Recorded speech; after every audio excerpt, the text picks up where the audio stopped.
አሳዳጌ ነው ሆኖ እናት አባቴ ሚካኤል ባለበት ይሸሻል ጠላቴ።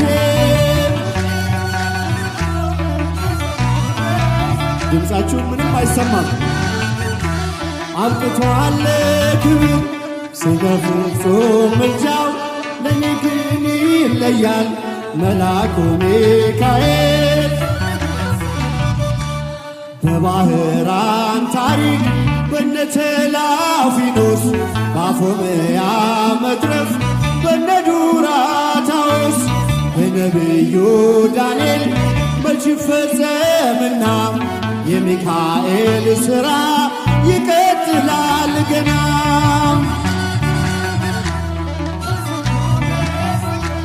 በዙሪያው ያሉትን አብቅቷል ክብር